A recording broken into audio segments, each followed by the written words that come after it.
The following podcast is not affiliated with the developers who have created the games being reviewed. The reviews are solely the opinions of the hosts, to be used to make an educated decision on what games to download and play.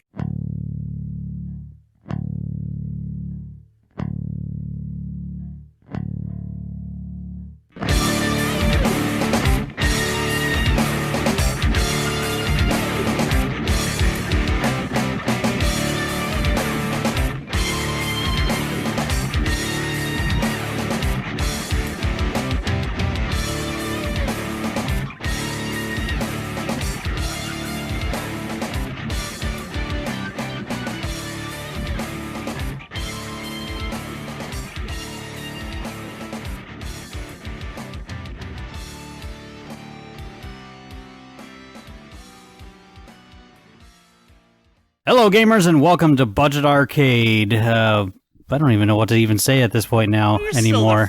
You're still the number one free-to-play gaming podcast. Why True. We are the number one free-to-play gaming podcast, but we're also an indie review podcast now, too. So, yeah. I'm Scott. Hey, I'm Mark. And I'm Elliot. Look at that. Sorry, it's a Jeff-free episode. You're going to be disappointed. You've already downloaded it, so we're going to get the view count. Just go ahead and stop. A lot less yelling, at least, right? Yeah. Yeah, because I love No, there's going to be a lot less explanation of gameplay. That's for sure. Definitely a lot of that. Love you, Jeff. Miss you. Welcome to episode 109. Just to recap, we play a free-to-play or an indie game every other week, and then we rate and review it. Mark, what was this week's game? Yeah, so this week we played Botworld Adventure. It's developed by Featherweight Games, and you may know them from other titles such as Rodeo Stampede and Skiing Yeti Mountain. My nickname in high school. Yeah. Is that because you're so pale? Hey, just because I'm a ginger, that's not fair. Whoa. But yes, that's exactly why. This is an I didn't think you were hairy. Oh, like you know what my back looks like. Okay, you do know what my back looks like. Wait a minute. Sorry, Mark, we're not that close, but we can get there. Listen, close. man. If he's looking at your back, somebody's looking at the wall, and I don't know. Yeah, no, you're close. All right. Botworld Adventure is an RPG type game, I think. Yeah. Yeah. Sure. It was released in October of 2021 for the Android and iOS platforms. That's what I got for Botworld Adventure. Gameplay. I would say it's similar to like a Pokemon type of game. Would you guys agree to that? Except you don't catch things. Yeah, but you get build them. Plans to make them. Yeah. Yeah, you find plans and you find, pieces to be able to build your bots, but then you battle them in arena situations similar to like you would a Pokemon. And there's wild bots too, they're roaming around that you run into and they attack you and you have to fight them. Or but bandits. The battling is like auto battler. You place your units, but once you've placed the units, that's the end of it, minus what your character does in battle. Because one of the features I liked about it was your character can actually do stuff in the battles as your robots are doing the auto battling, Yeah, you have a couple different missiles that you can use. You have a shield that you can put on. There's a firewall that you can get. I think there was other items that you could get and equip. Yeah, there's a whole list of things that you can eventually level up and switch in and out. Yeah, and there's a lot of different bots. There's snipers, there's bombers, there's missile launchers. You've got your up close melee bots that can tank and as well doing a lot of damage up close. It's kind of interesting how there's 7 different styles, right? Does that sound right? Something like that. 7 or 8 different. I think so. I didn't really get that far into the game to be able to get a bunch of different styles. There are tanks, which are kind of self-explanatory. Brawlers, which are like melee heavy. Chasers, splashers, snipers, evaders, and supports. So there are 7. I was right. Wow, look at that. I love when I'm right. So there's 7 different types of bots. Just like Pokemon, right? There's, fire, water, ice, fairy, all that kind of stuff. Yeah. And they each have different kind of roles. Like the tank is, again, more tanky. It doesn't do a whole lot of damage, but it kind of like, tanks the enemies. The brawlers are melees. The snipers are, the area effect ones. The splashers do AoE damage. The supports heal. The evaders kind of do weird things. Same with the chasers. So there's definitely different playstyles, and there's enough playstyles that, like, I don't know if I haven't looked, but it doesn't seem that there's like a meta that's technically the best. So you can kind of play how you want to play. And you had, if I remember correctly, 6 spots for bots. You could do 3 at a time per battle, and then once one of them got knocked out, you throw in the next one, and so on and so forth until you're either win or you're out of bots. Yeah, did you guys ever, like, not win a battle? Once. No. I did Really? one Wow. time, Scott sucks, and it was against I think it was against the boss of the bandits, but she was higher, like way higher of a level than I was. Sure. I mean, the one of the biggest issues I have with this game, and I don't have a lot, is that this game is I don't think it's tailored to us. Right, I think it's tailored to a younger audience because it's not really hard to win, right? Like, it's almost idiot-proof in a way, right? You're just kind of like walking around. Not to say that I didn't enjoy it, but like, there's not a lot of like thinking that goes along into this, right? Well, yeah. So I mean, the gameplay is, you got a single joystick button that you can manipulate all over the screen. Which is fantastic, right? I thought the controls in this game were like phenomenal. Yeah, you can either tap or you can hold the joystick down in the direction you want to go. I thought the UI was pretty intuitive and simplistic to where, there is a lot of information to be shown to the player in this game, but the menu wasn't so convoluted that you found yourself like tied down in sub menus. And so you get into a tutorial when you start the game, and it kind of takes you over the lay of the land, and it sets you up for this Pokemon-like adventure where you're giving you get contracts. Your character has a dad. And a mom. Let's not be. Yeah. Wow. Well, and each one of them were very important to the story too. Yeah, his aunt's also very important. Unbelievable. The whole family's involved here, and there's no uncle. It's just an aunt. Calm down. Yeah, no creepy uncles. You're okay. That's right.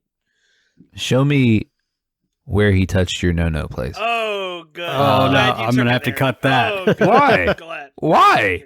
I mean, listen, if we help one little child in that regard, you did not just go there. I mean, listen, we saved a life.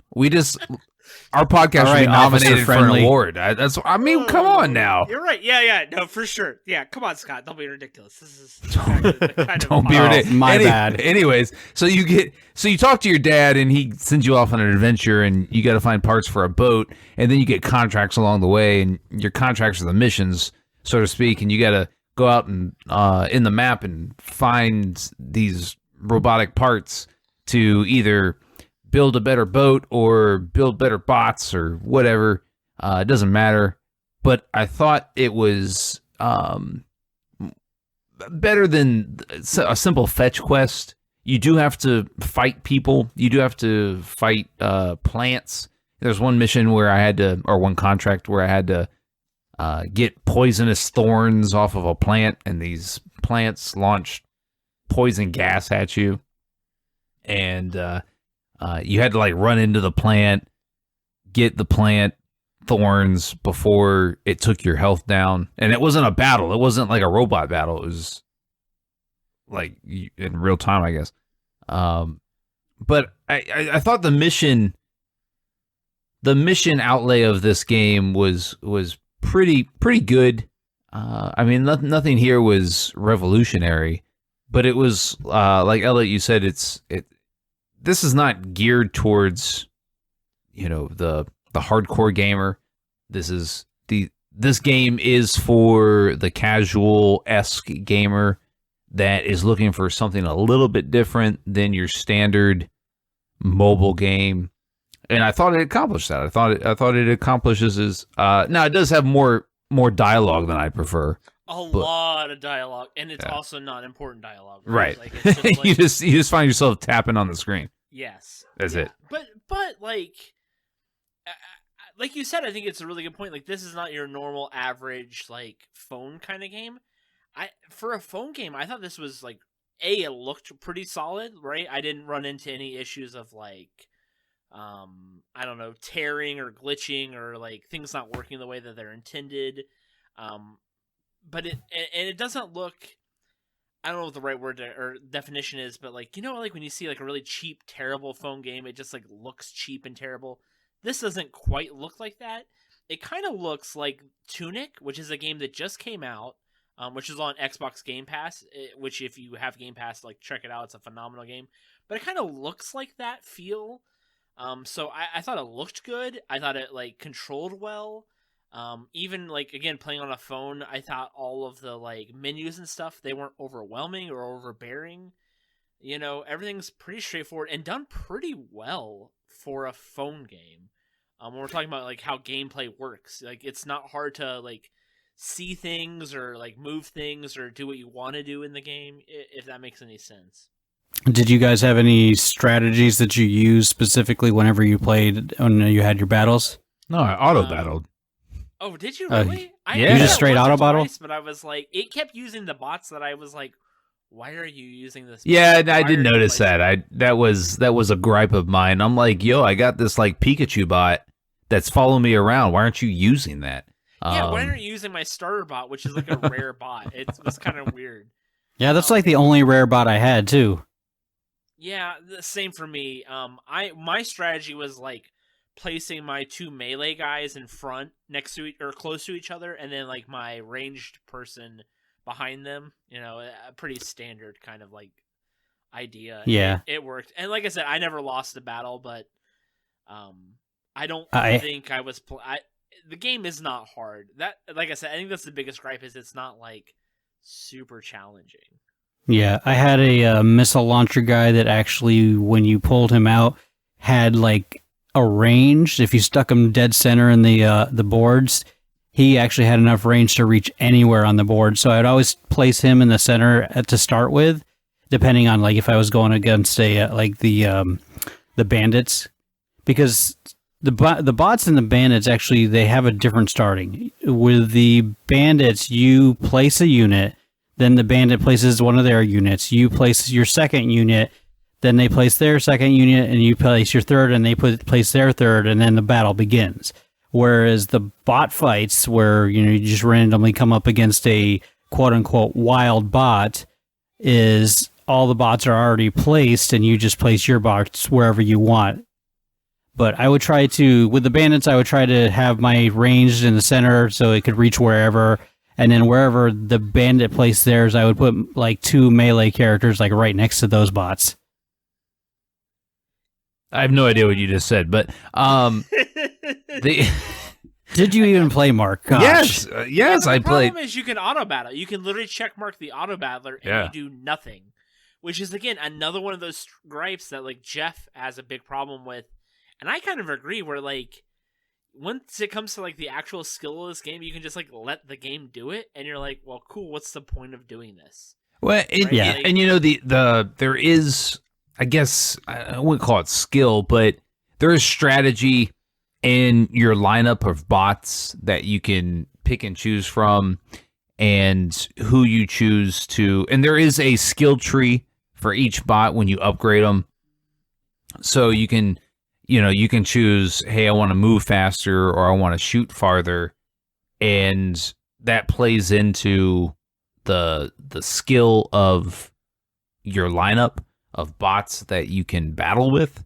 And even if you select auto battle, the computer is choosing from the bots you have selected for your lineup. So I found myself choosing more ranged bots than anything else in my lineup.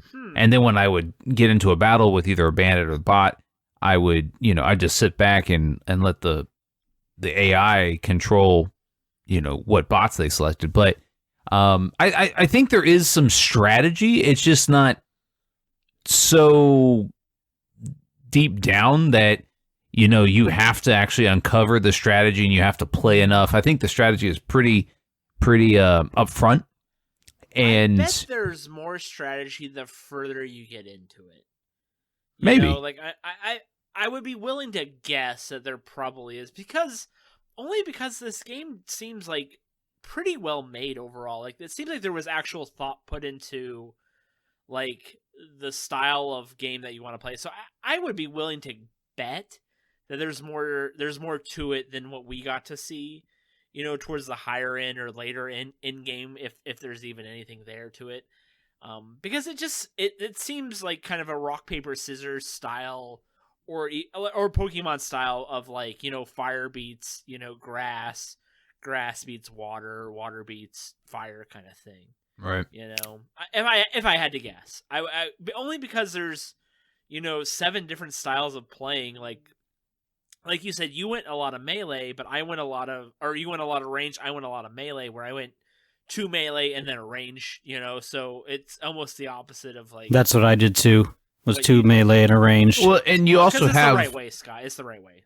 I know. I know. I understand that as but his check mark probably automatically put in ranged. Yeah. No. Listen, you let the AI battle for you.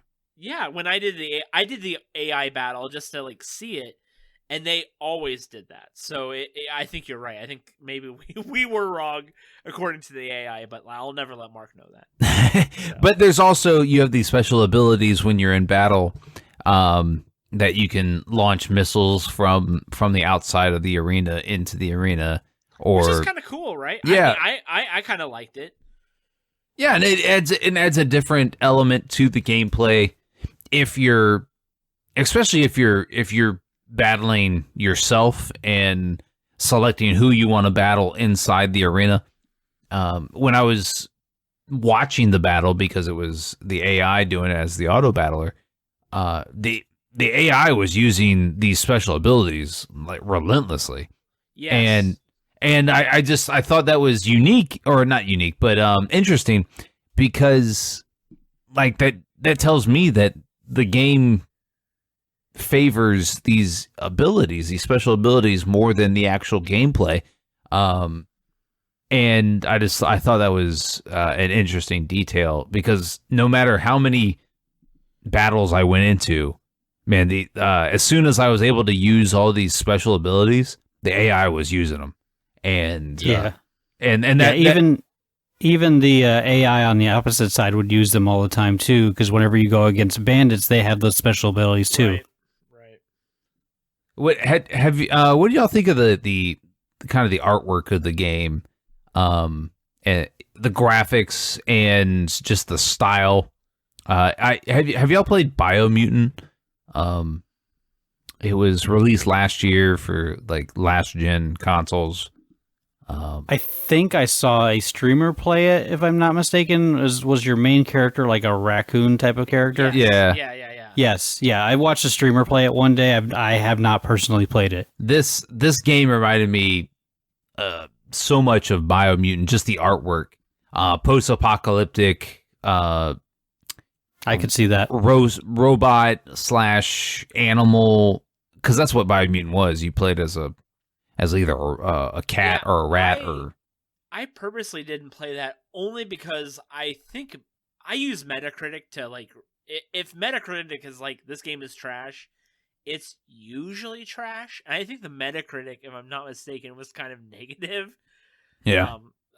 I don't know what your experience. No, was. it wasn't a great game. But yeah, looking at it, it does look a lot like that. You're like totally right. It looks like a I don't know, a like generation before like view of that. Like I said, I kind of compared it to Tunic is the game, which is a game that just came out and it's on Game Pass, and it kind of looks like that to me. Yeah, I thought the artwork for this. I thought it was fine. Yeah, no, the graphics are fine.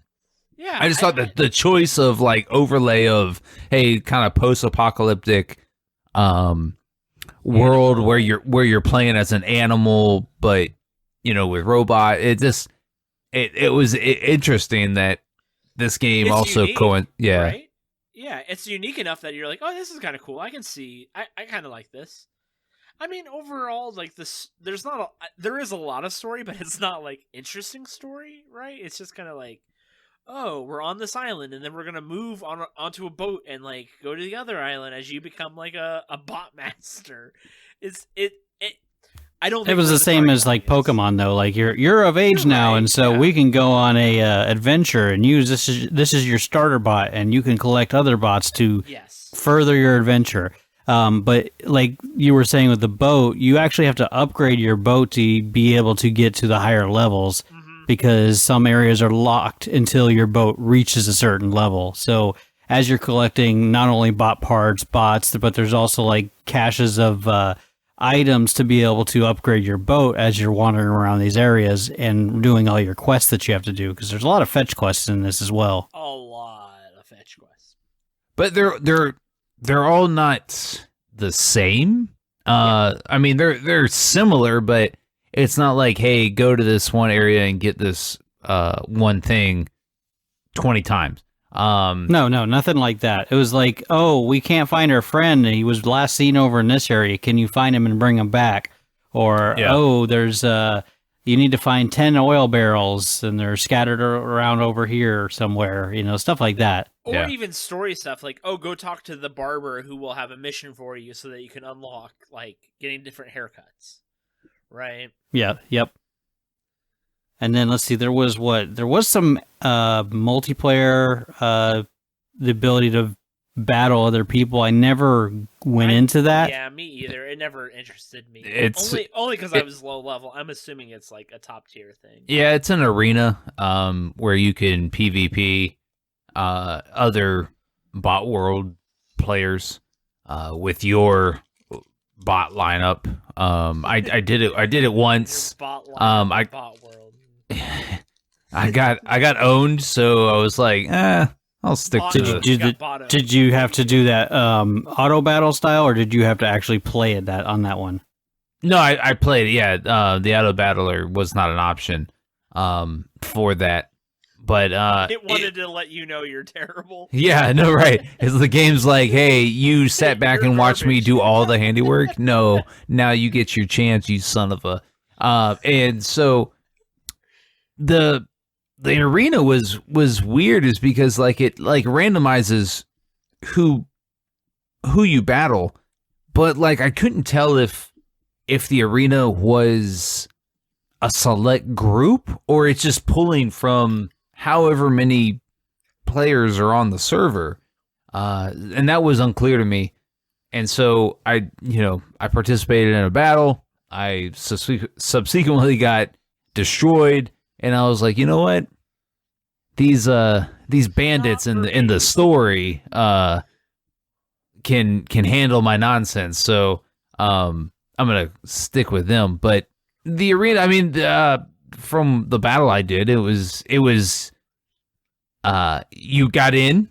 I had no problem finding another actual player to battle, and it got me in and out. That was the thing. And so I don't have any gripes about the battle I had, except that I wasn't, skilled enough in the gameplay to actually do anything. That's not the game's fault. It's your fault, right? It is, right. It's your shortcoming. Absolutely. And in the arena, there's Arena Masters, Solo League, and Squad Cup. But Squad Cup doesn't unlock until your boat is level 7. Yeah, my boat was level 2. Yeah, I think my boat's level 3, if I'm not mistaken. Basically the first hour. Listen, man. No, it's fine. I'm not trying to call you out. What level was your boat? 4. What? Look, dude, I low-key got into this game. Scott texted me on Thursday or Friday, and it was like, hey, Yeah, Thursday. I was like, oh, sure, because, I'll do anything for Scott within reason, like I said, within reason. When he's staring at your back, you'll do anything for him. Like I said, within reason, Mark. Come on, man. Don't be that guy. Don't blast our history out there like that. And so I downloaded it, and I was like, oh, this is low-key kind of, like, decent. Well, honestly, what I did was I Googled it, and it had a pretty high Google Play and Apple score. And I was like, okay, good. Because the last couple of games you've actually asked me to be on, I'm like, have been decent. I'm like, oh, I kind of miss, like, doing this with you guys. And that's only because I feel like we've had decent games when you've asked me to be on. So, like, thank you. Appreciate it. And so I started playing, and I got really into it. Like, It's just kind of worked out that way. yeah, no, I've been lucky, right? I just it's been random because I know what it's like because I did it for like, I don't know, a year, and I was like, the good games to bad games ratio was like 1 to 5, like 1 decent game to like 5 like just absolutely poo games. You're being kind. Yeah, I know I am. I'm trying. He to probably be is, Mark. Yeah, we all 3 know that I'm being like kind. You're absolutely right. Like I You're said, very generous, my friend. the only reason why I'm not on every other week is because we were playing so many games that I was just like I was not having fun. And I know I've said this, and I might even have said it to you privately, Scott. But like, if I'm not having fun when I'm making a podcast, I don't want to do it. Like, if it feels like it's work, I'm not into it. Which is why I started writing about games, because I only write about games that I'm into, or like I at least think I'm into. Like if I think I'm into it, or if I'm into it, I'm like, cool. I can play it for like 20 hours, 30 hours. I can write, like 1,200 words about it, no problem. And if it's a game that I think I like and I don't like, I can write like 1,500 words about it because I'm like, this is a game I thought I would like, and this is why it's absolute poop, like, or crap, So when you asked me to come on, the last like 4 or 5 games have been pretty decent, and I'm like, oh, this is like easy, and I'm like, oh, I miss like coming on every other week with like my boys and like doing this because this is fun. And this The is second you come games. back, we play crap games for like 3 months straight. Oh, look, Mark, I know, man. Look, look, I was here before you, right? Like, I know. Like, there's a lot of things where, like, you do 4 or 5 games in a row where you're like, this is hard. Like, it's hard to play a game that's not enjoyable, right? It's hard, like it's me hard and to Jeff make pled yourself. with Scott to be like, bro, can we do some indie games? Right, I totally get it. I'm with you 100%. Like, look, if you guys started doing only indie games, I would be here every week because I'm super into that idea of like, let's play games that are made by like a guy like Max. Like, again, Max is a good friend of mine, right? I used to work with him in real life before like he started making games. Yeah, it's stuff like that, right? Like, games like that I'm super into. A guy or 2 or 3 making games, like, even if it's not a great game, I'm willing to try because when like somebody like Max makes a game, he cares about it. When somebody like Botworld makes a game, it's just like it's a company that doesn't care and they want to make money, and you can tell that because we haven't gotten to the monetization of the game, but it's just like all the other free to play games, right? Like, there's 2 currencies. One currency pays for the other currency. It lets you get not necessarily pay to win, but it makes it a lot easier, Well, on that note, we might as well just jump right into this then. exactly. Pay to win. Paywall. Or paywall, right? Sorry. Pay- I'll act pay- like I've pay heard, to I've heard win. the podcast. Pay to win. Make that the thing. Yep. Like Elliot was saying, there's 2 currencies. No, well, I mean, it kind of is because It's pay to get ahead. Well, what that's makes it that's what it easier? is. The chicks here's the make it thing, though. easier. Like, you can, so you upgrade your bots with parts, but you can also level the bots, and that's what I didn't understand. Like, because you're leveling, but you're also upgrading them. They do get better when you upgrade them, but then like when you level them, there's like a skill tree for each bot, which is weird that it has like that. Why? Would you? I why? mean, it was like a double leveling system, 4 of them, but there's like the pay for it to level because you can purchase the items that level up the bots. Did you ever have or upgrade them? I should say. Did you ever have a problem with the coins? Like I always had plenty of coins to level up. Oh no, I had plenty of coins as well. But I mean, there was like the store where you could purchase items to be able to level the bots. Easier, right? Yeah, and I'm not even saying that aspect, right. You need to have higher level bots to progress story wise. Yeah, especially if you're going to do the arena too. Oh, I'm sure. But like, you don't necessarily need to pay to get them higher level. You can just kind of grind a little more. Which, I mean, to me, the game is kind of like going into random battles, fighting them, finding stuff, and slowly upgrading. I never felt like I got to the point where like I needed to be a higher level than I was, and I needed to put money into the game. Oh, you know what I didn't mention too? There is a energy system too. Yeah, but it wasn't like. Did you ever have a problem with it? Like I never had. An issue because with what I played. It was a matter of like you would go out and you would have a canister when you go out, and then when you return, you've got one less canister. I think it was like up to 3 canisters, but you stay out so long a lot of times that you don't like. I didn't feel the need to do multiple trips in one sitting, so to speak. You know, like I played on one canister, and I'm like, by the time I'm done exploring with that canister and doing whatever quest that I was doing on that specific time, my bots were finally out of energy. I would like go back to base, and then I was like, I'm done playing for the day. Right? Yeah, I kind of felt the same way too. I never felt like I needed to put money into the game in order to keep progressing.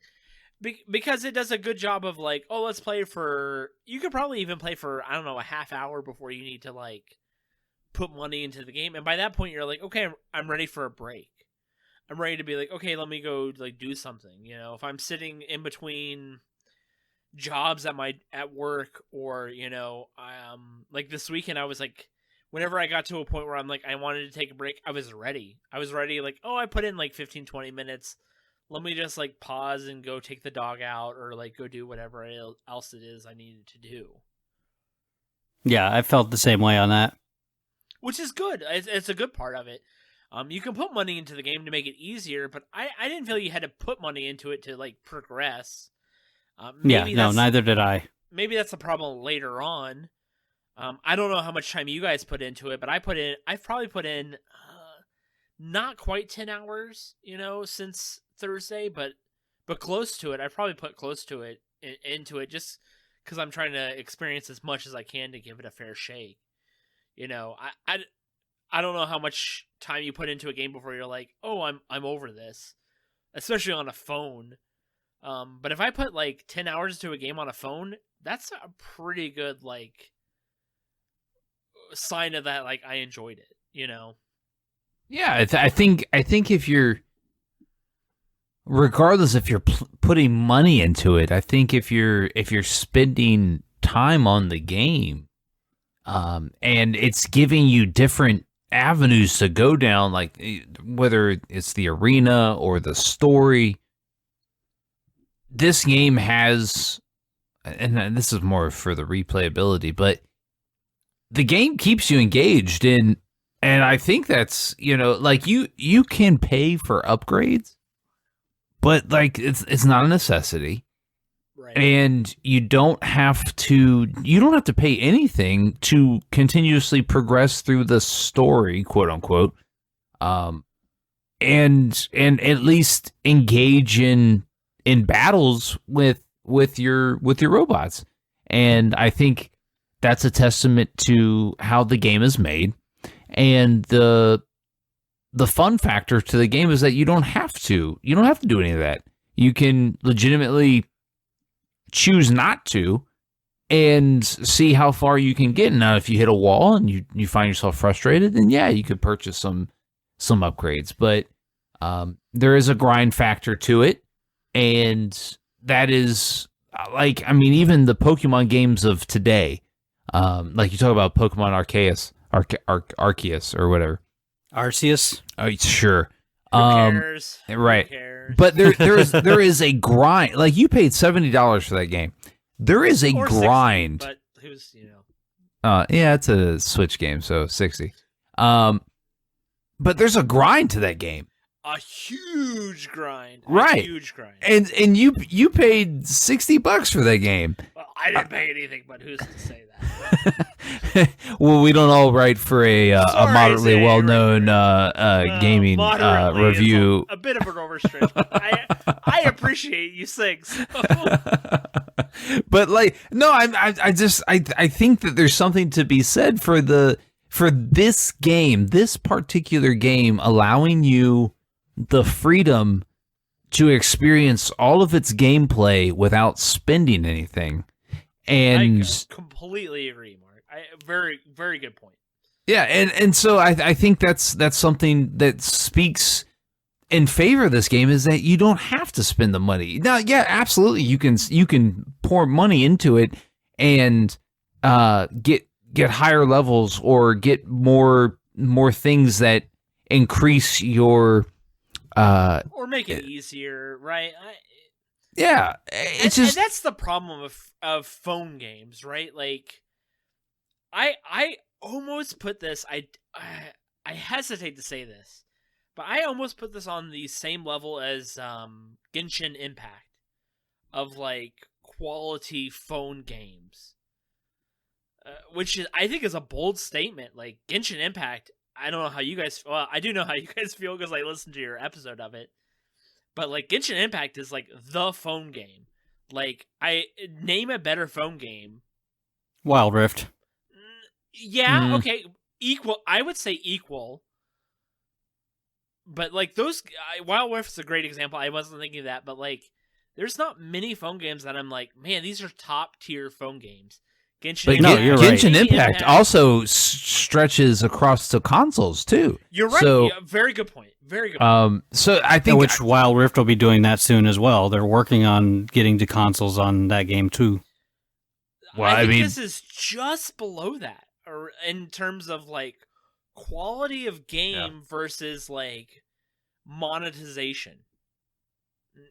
Well, it's like, just with that, we might as well jump into the replayability of it then. Replayability. Replayability is weird with this game because like Pokemon, like, do you replay Pokemon? Like, once I fill out my Pokedex, or as close as I'm willing to fill it out, or catch what I want to catch, or go through the gyms, I'm kind of done. Yeah, but I mean, there's the grind to get up there, is what you guys were talking about earlier. You're right. You're and absolutely right. There is that grind in this game too. So if this is the style of game you like, if you like the Pokemon style games, you're definitely going to grind this game and continue to play it. Yeah, there's a lot. There's a lot to like keep coming back. And again, not to borrow from Jeff, because the best of all of us. But like, why did you make that sound, Mark? Why did you? You're absolutely correct. He is the best of all of us. Oh, but Jeff's the best of the four of us, right? You're not wrong. No, I missed you, Jeff. I absolutely missed you. If you're listening, if you've made it 37 minutes in, I absolutely miss talking to you. When Scott said, "Hey, do you want to come on?" I was like, "Yeah, another Jeff, Scott, Elliott episode, just like the old days." And then Jeff's not here, and Mark's here. Sorry about that. No, it's okay, Mark. I absolutely love you too. Yeah, just a little less than Jeff. I understand. That's but not as much, not as less as Tessa. Look, if I was to make my rankings of online internet friends, Jeff might be one, and then Scott and Mark are kind of tied for 2. You're tied because I love you both equally, but in different ways, right? Like, Mark. It's okay, goes Dad. For it, man. It's okay, Dad. I love you too. As long as we're above Danny K. And Danny K is right below, just right down there below. You're not listening to Danny K. You're probably a step or 2 below. But anyway. I've totally lost my point of thinking. What were we talking about with Jeff? Yeah, am I keeping this game on my phone? I totally am keeping this game on my phone. Typically, I have one phone game that stays on my phone, and this is the game that's going to stay on my phone until the next one. For me, right now, at least. It's just really well done. I don't hesitate putting money into this game if I felt like I needed to or wanted to. I really wouldn't mind throwing these developers $10 because I think this experience is really good, and I think there's a lot of gameplay to have here. As long as I don't get bored with the battles, which I haven't so far. I don't know how you guys feel, but I know, Mark, you've been like hitting the auto battle, or do you find that like when you hit the auto battle part, you're just like kind of bored with it? Or are you like, no, it's cool to it's kind of fun to watch? Well, and yeah. So the interesting part of the auto battle is that you get to see how the AI treats the AI, and from my experience watching these battles, and they're quick. It's not very long, but like I saw that the AI uses these special abilities relentlessly, and so that tells me that the game values the special abilities. And I think that when you go into the arena, that could play in your favor, is because you picked up on how the AI treats the game, and so I haven't gotten bored. I didn't, the battles don't last long when they're an auto battle, maybe a minute.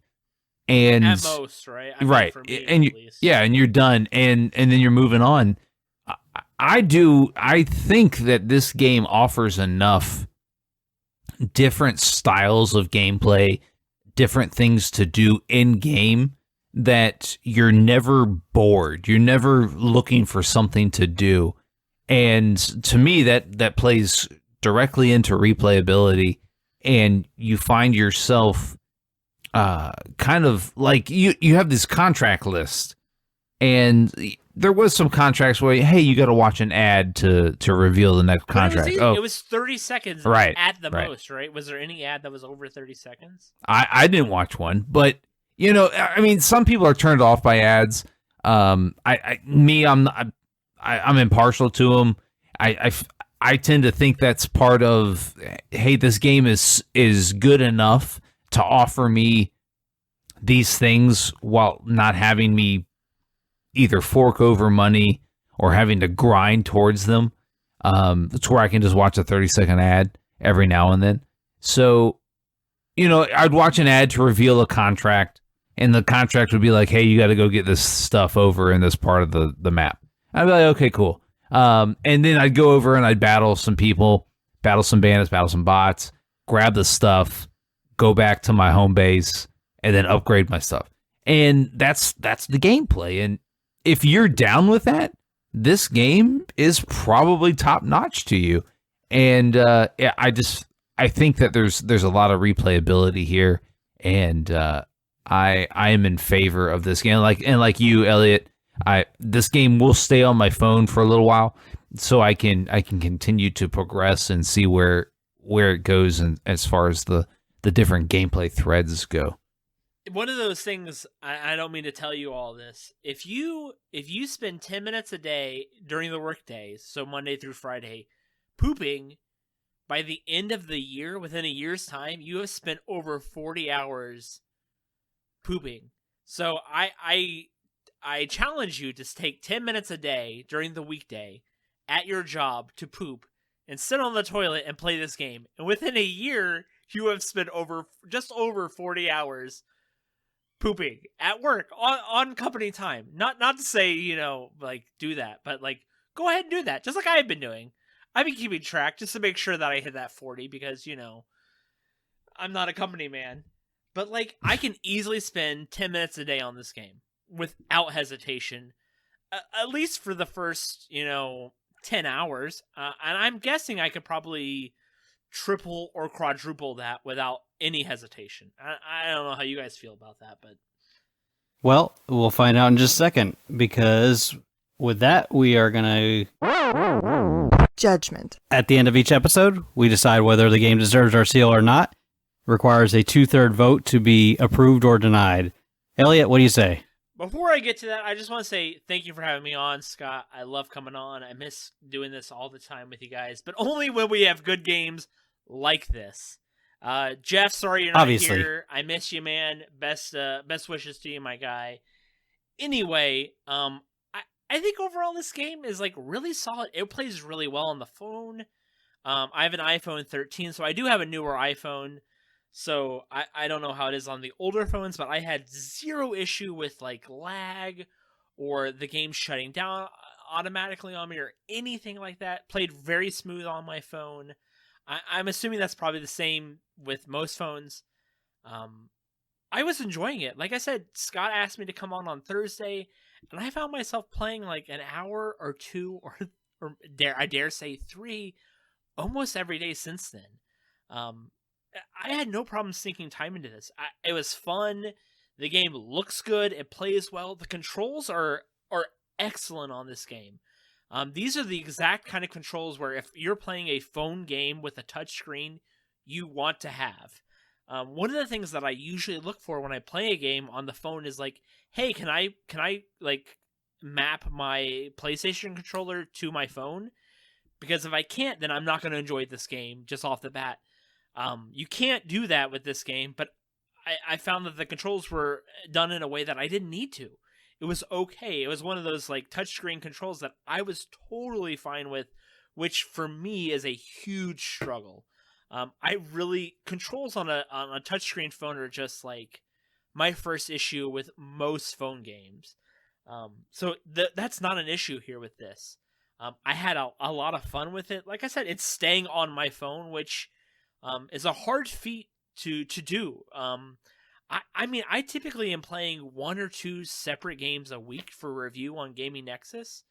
Like at any given time, I'm playing at least 1 game, if not 2 or 3 games. So to say like, hey, I'm keeping this on my phone is actually like, for me, something special. Like that's saying like this game is like worth my time, or I'm having enough fun with it that like I want to keep playing it when I have other stuff I'm supposed to do. Because like I said, like I'm reviewing 2 separate games for Gaming Nexus, and I'm also reviewing a game for the other podcast that I just started. So right now I'm playing 3 games that I'm supposed to review. On top of that, I'm like, hey, this is my phone game for when I'm like have some free time at work, or like when I just like need to do something to kind of pass the time instead of getting on TikTok, because that's a toxic place. Don't go on TikTok. I'm playing this. So it's absolutely getting my seal. But you can follow Budget Arcade on TikTok. I absolutely follow Budget Arcade on TikTok. Not to be that guy, but like Budget Arcade TikToks are fantastic for the absolute wrong reason. They shouldn't be fantastic, but they are. I love you, Scott. Having said that, I absolutely love you. As a All right, friend, Mark, what do you say? Yeah, no, I this gets my seal. It's a Pokemon-esque adventure where it introduces getting schematics and building things with parts, but also having to collect those things to get the parts. It's very Pokemon-esque. And the artwork plays into the post-apocalyptic world, and there's enough things to do where you're not finding yourself bogged down into any one thing. You can enter the PvP arena, or you can simply play the storyline. It will stay on my phone for, as long as I can stick with it, but simply because it does offer so much without grabbing your wallet. And I think that's important, is because huge aspect. You're absolutely right. Huge. Yeah, I mean, these games that we play that are, you hit a wall so soon, and it's like, oh, I got to fork over money to progress. Well, no, man, this game offers enough to do without hitting that wall that you can progress, albeit slower than, somebody that was forking over money, but you can still progress, and I think that's huge for this game. So yeah, it does get my seal. I wish we played more games like this. I completely agree. That, like I said, this is the exact opposite reason why I left this podcast. This is the exact opposite reason why I couldn't do this every other week, because games like this are few and far between, right? Yeah, for sure. Yeah. Scott, what do you? What does this game get? So this game, it's definitely very polished, runs very smoothly. The ads that you guys were talking about were at least tastefully put in. So like, anytime there was an ad, it was only whenever you wanted to get a certain item. Like there was like random polls that you could get on some of the items to be able to upgrade your bots. And so you would pull your random poll for the day, but you were given the option to watch an ad to do another poll. And then there was a couple other things like that you could do that. And, none of the ads were intrusive. They weren't like, you finish a level and you got to watch an ad because that's how we're going to make our money. There's never anything like that. So they are making a little bit of money off their ads, I'm sure. And from what I could tell, the microtransactions were pretty tasteful as far as what was available, what you could get. So yeah, this is going to get my seal. It's not going to live on my phone like you guys, but because it's, not really my genre of games that I like to play, but it is definitely going to get my seal. So that means that this game is Budget Arcade approved. Super approved. Scott, can I ask you what is on your phone right now besides this? Wild Rift. Yeah. Mark, we both knew that one. Yeah. So Wild Rift, Legend of Runeterra, Rocket League Sideswipe, and Shattered Pixel Dungeon are the main games that are on my game. Shattered Pixel Dungeon might be the best phone game I've ever played. Yeah. Oh, actually, I've got Stardew Valley on my phone as well. Yeah, but that's a paid game, right? You paid for that, right? Yeah, I paid for that. I'm just waiting for them to drop the 1.5 update, but it's gonna be some time. But did you hear the news about Stardew Valley? How he is taking control of the publishing on the Android and iOS? Yes, I did hear that. I've actually at GamingNexus.com. I'm reviewing. This is my third farming simulator I'm getting ready to review in a row. I love farming sims, man. It's my jam. So, yeah, farming sims are my thing. All right. Well, Elliot, where can they find you? Again, thank you for having me on, Scott. I appreciate you having me on. Love both of you. Love you, Jeff. Miss you. I said that before. You can find me at GamingNexus.com, where I write news and reviews. You can find me at AppTrigger.com, where I write news and reviews. You can find my new gaming podcast, because I always have to have two podcasts going, at Hanging Out Gaming. We just reviewed Lost Ark last week. We're getting ready to review, or we just reviewed, because this comes out on Tuesdays. Hanging Out Gaming comes out on Mondays. We just talked about the Halo TV show episodes 1 and 2. Isn't it terrible, Mark? It's absolutely dreadful. Like almost. God, I hate it. I hate it so much, dude. We should have had you. We should have had you on. I should have had you on because Brody and Chris, who I watched it with, they don't know anything about Halo, and Brody was like, "Hey, it's okay because I don't know anything about Halo." So it was interesting. It was interesting to talk about with them because they don't know much about the games. Yeah. So we had very differing viewpoints of it, where I've played almost all of the games, Chris has played a couple of the games, and Brody has played none of them. So we had three very different viewpoints of the game. So it was actually really interesting to talk about because I was like, this is garbage. And they're like, it's actually not that garbagey. So it was interesting to talk about. We're going to talk about Witcher 3 in a week. We're going to talk about Harlow in a couple weeks for that. So it's stuff like that. So you can check me out there. You can check me out on Tessa and Elliot Argue, where my wife and I, and sometimes my good friend Michelle, talk about just absolutely stupid things.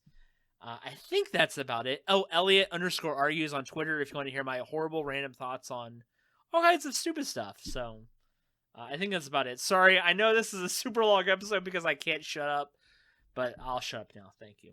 You just missed us so much that you just diarrhea the mouth. I really do. I really do, because I don't talk to Mark very often at all. We don't text, but we talk. I enjoy the hell out of you, Mark. We had a podcast at one time, but yeah, exactly. And I enjoy the hell out of you, Scott. I enjoy the hell out of Jeff. So it's nice because this is my one time to catch up with you guys, because I enjoy the hell out of the stuff you guys make. I listen to Movie Draft House. I listen to Spielberg Chronologically.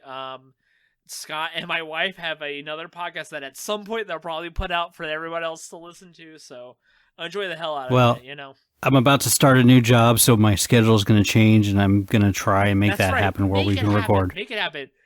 So, tell the new job, hey, I got a podcast I got to do. No. So the new job, I'm actually going to be out of work by like 5:30 every single day. That's the dream, man. It is, man, especially in my field. So it's cool because, again, I live in Ohio and you guys live in Florida.